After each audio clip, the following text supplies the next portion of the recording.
Hi there, I'm Chris. This is Talking Tsundoku Blues. Today, I'm talking about my girl Z, that is Zatanna, or is it Zatanna? I'm not sure. By the great Paul Dini.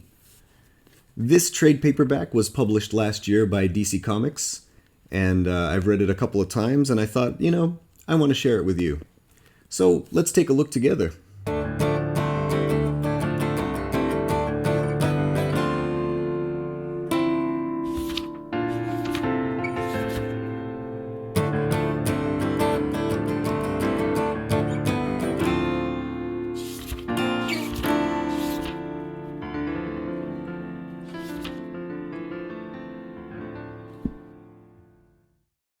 So here's the cover, Zatanna by Paul Dini, and the artists are listed there.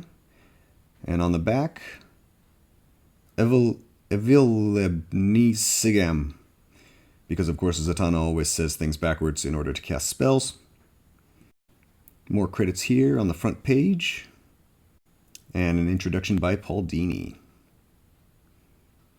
And Brian Boland does a lot of the covers in here, really fun, wacky covers. Love Brian Boland. I did a video on Dial H for Hero, and Brian Boland does all the covers for that too. It's so great. A little bit about Paul Dini. He's best known for writing some episodes on Batman the Animated Series. And actually, there's a really cool omnibus, the Paul Dini omnibus, that I enjoy quite a lot. The stories in here were inspired by Batman the Animated Series. It doesn't share any of the same stories, except Paul Dini enjoyed writing in an episodic format so much that he decided to do stories that are self-contained. And if you read many of the issues, the little details will actually build up into a bit of a larger narrative. But you really don't have to read them in order. You can read them pretty much in any order. The only problem with this omnibus is the last third of it is like the resurrection of Ra's al Ghul and some of the Hush storyline. It's just a piece of that, and it makes it kind of weird because, it's not the entire storyline. It's just like the Paul Dini part. So anyway, I recommend the first 2/3 of this omnibus, but the last bit's kind of strange. What I want to say is that Paul Dini's Batman has a kind of a classic feel, just updated. So it's less Dark Knight and more Dark Detective. And I really like the way that he plays with the character, not in a goofy way, but in a way that he kind of brings Batman back to the smaller stories, the Gotham-based stories, and he really seems to be having fun with the character, even when he includes like really weird villains. And I think that this kind of storytelling applies to his work on Zatanna. Zatanna is a lesser-known DC character. She's the daughter of a famous magician sorcerer, and she has this kind of fantastical quality. And despite going on adventures with the Justice League of America, Paul Dini really works hard to keep her well-grounded and keep her story small. She's a traveling magician doing a stage act. She's a single girl looking for love in all the wrong places. And meanwhile, she has to battle demons from the netherworld and nightmares and people who want to change her into a puppet and things like that. There are many sequences where she just wants to take a bath with a glass of Merlot, and who can blame her? But when she does finally get there, she's generally interrupted. Good music, lovely Merlot, and girl just cannot relax. Side characters are briefly sketched but memorable, like her assistant Mikey, or Detective Dale Colton, who's investigating both her and the events around her. Zatanna has been directly involved in some of the major DC events since the early 2000s. In Identity Crisis, she played a major role. If you want to know the spoilers, spoiler alert, Zatanna was instrumental in lobotomizing Dr. Light, the character Dr. Light. Basically, the Justice League took a vote and decided that his personality needed to be changed. And so she took it upon herself to lobotomize him and shift his personality, his character. Whether you like Identity Crisis or not, she plays a major role. Also, in my favorite crossover event, Infinite Crisis, this big heavy omnibus right here, Infinite Crisis, Zatanna's actions with Dr. Light will have major repercussions and she will actually have to deal with Batman as well. I like the story where Zatanna and Batman investigated the murder of one of Zatanna's former employees, who died performing in one of this guy Loxius's shows. And when they find Loxius, he reveals that, he's not who they thought he was. There's a big twist there. I'm not going to reveal that one. But basically, he shoots Zatanna and he locks her in a tank of water. He manages to get the upper hand on Batman. And afterward, Batman will actually take care of Zatanna while she's healing, which shows that maybe there was actually more to their relationship than some of us thought. Anyway, I love this collection. I would highly recommend it for all the issues written by Paul Dini. I don't really like the issues that are not written by Paul Dini. I feel like people don't really know what to do with Zatanna, especially Adam Beechin. The very last story in here, it's called The Sorceress's Apprentice, and it involves the sprite Clarion and his wacky hijinks. But that story just didn't work for me at all. He seems to kind of treat Zatanna flippantly. But that is in direct contrast to Dini, who really treats Zatanna with a lot of respect, and he has a really great take on the character, I think. Here we can see the art of Rick Mays. I'm not really a fan of Rick Mays' cartoony drawings, where the characters' noses just disappear. What's the deal with the lack of noses? Like, I don't know, he doesn't like to draw noses or what? And here we can see John Constantine, or Constantine, infiltrated Zatanna's house and drunkenly passed out on her bed naked. What are Freds for? Yeah, this issue I think would have been cooler with a different artist, but no disrespect to Rick Mays, it's just, I don't know, the cartooniness kind of gets me a little bit. John Constantine has a talking mouth on his hand. Ends up being the villain Nimue, changing men into frogs, dressed kind of like a Spider-Woman. This collection is probably not for younger readers because it gets pretty wild at times. Not only is she like sleeping with all of these men and changing them into frogs, but also she tries to steal Zatanna's essence. And you can see here, this will transmit your essence into this needle. God fucking damn, what are you made of? It's like oral sex with a light socket. So, if you have like younger readers, maybe you don't want to recommend this, but I mean, I don't know. I think like teens are fine. There's nothing like really bad in here. It's just basically language and like sexual situations a little bit. Changed into a sloth. Classic. You bitch. All in a day's work. Gotta love Dustin Nguyen. Such cool art. One of the main villains of the first arc, Brother Knight, is kind of a Faustian character who makes a deal with the devil, or a deal with one of the devils, this demon named Mamon. And Brother Knight has unnaturally long life, and he's trying to procure Zatanna's soul for the demon Mamon.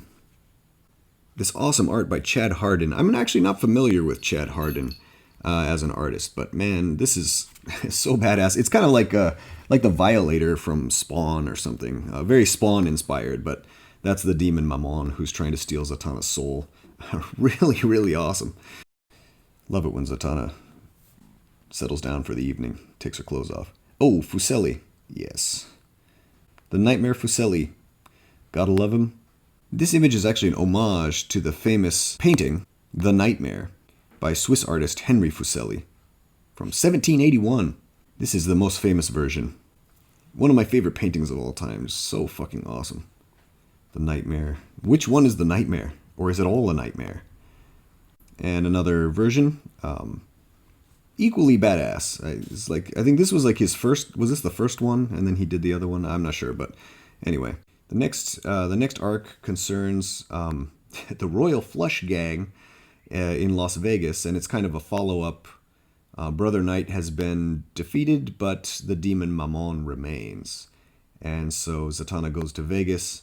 And it opens with her fighting the Royal Flush Gang, which is just kind of a cheesy, silly group where they fly on these like hoverboards that are playing cards.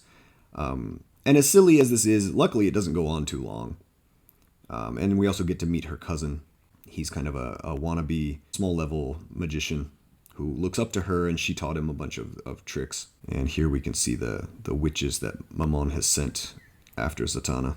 And they How do you stop someone who can cast spells by speaking backwards? Well, they're burning the tongue right out of her mouth. And if she speaks, she will incinerate herself. And if she remains quiet, she will burn from the inside out, like spontaneous combustion style.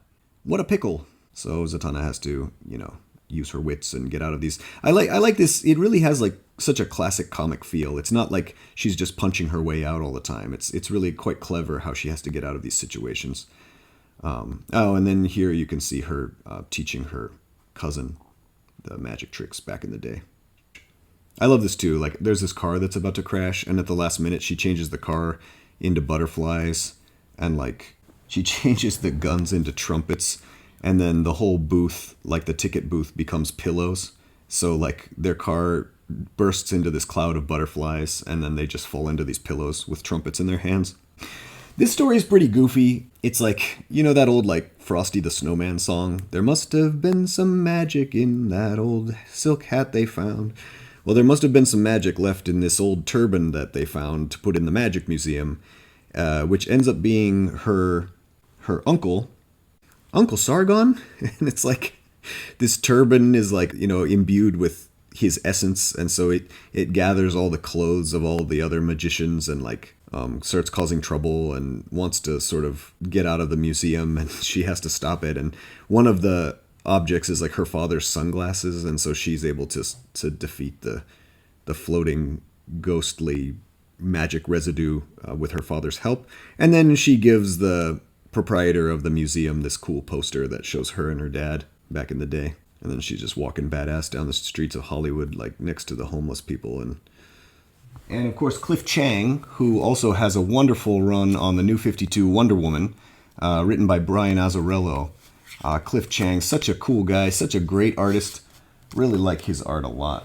He does the kind of the later issues in Zatanna, and it's awesome. I love his art so much. But this one is like about puppets. Kind of reminded me of, I did a video before on Thomas Ligotti, and his, he uses puppets too, like the Nightmare Factory. He uses puppets in one of those stories. But anyway, Zatanna, I guess, has a fear of puppets. The beginning of this is funny because she's talking about her fear of puppets, and then she gets invited to go on Sesame Street, not specifically named Sesame Street, but it's, essentially Sesame Street. And she's like, all right, I'll do it for the kids. I psyched myself up, smiled my sunniest smile, strutted onto the set, and vomited into the green puppet's trash can. This story is worth that alone.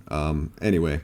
And then there's also a really cool reference to Scarface and the Ventriloquist, this girl who used to know Bruce Wayne. And anyway, this references one of the comics that is in the Paul Dini omnibus, which is really cool. That's actually a really cool story.